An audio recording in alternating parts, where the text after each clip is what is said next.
നരേന്ദ്രമോദിയുടെ സന്ദർശനത്തിന് ഫ്ലക്സും കൊടിതോരണങ്ങളും BJP. City ജില്ലാ കമ്മിറ്റിക്ക് പിഴയിട്ട റവന്യൂ ഓഫീസറെ മാറ്റി. പ്രധാനമന്ത്രി നരേന്ദ്രമോദിയുടെ സന്ദർശനത്തോടനുബന്ധിച്ച് കോർപ്പറേഷന്റെ അനുമതിയില്ലാതെ ഫ്ലക്സ് ബോർഡുകളും കൊടിത്തോരണങ്ങളും സ്ഥാപിച്ചതിന് ബി.ജെ.പി. സിറ്റി ജില്ലാ കമ്മിറ്റിക്ക് 20 ലക്ഷത്തോളം രൂപ പിഴയിട്ട കോർപ്പറേഷനിലെ റവന്യൂ ഓഫീസർ ജി ഷൈനിയെ സ്ഥലം മാറ്റി.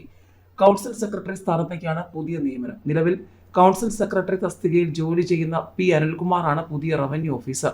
റവന്യൂ ഓഫീസർ തയ്യാറാക്കുന്ന റിപ്പോർട്ടിന്റെ അടിസ്ഥാനത്തിലാണ് കോർപ്പറേഷൻ സെക്രട്ടറി പിഴ നോട്ടീസ് തയ്യാറാക്കുന്നത്. ബി.ജെ.പി. ജില്ലാ കമ്മിറ്റി ബി.ജെ.പി. ഭരിക്കുന്ന കോർപ്പറേഷന് പിഴ നോട്ടീസ് നൽകിയത് ചർച്ചയായിരിക്കെയാണ് മാറ്റം.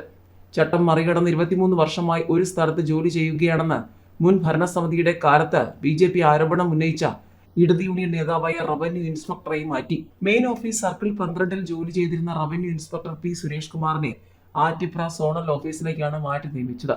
തെരഞ്ഞെടുപ്പ് സമയത്ത് സുരേഷിനെതിരെ ബി.ജെ.പി. തെരഞ്ഞെടുപ്പ് സെല്ലിൽ പരാതി നൽകിയിരുന്നു. Kerala municipal and corporation staff union general സെക്രട്ടറിയായിരുന്ന സുരേഷ് NGO യൂണിയൻ സംസ്ഥാന സെക്രട്ടറിയാണിപ്പോൾ. തദ്ദേശ തെരഞ്ഞെടുപ്പ് സെല്ലിൽ ജോലി നോക്കിയിരുന്ന പൊതുഭരണ വിഭാഗം സൂപ്രണ്ട് RC രാജേഷ് കുമാറിനെ തിരുവല്ലം സോണൽ ഓഫീസിലേക്ക് മാറ്റി. ഇവരുൾപ്പെടെ 8 പേരെ സ്ഥാനം മാറ്റി അഡീഷണൽ സെക്രട്ടറി ഉത്തരവിറക്കി.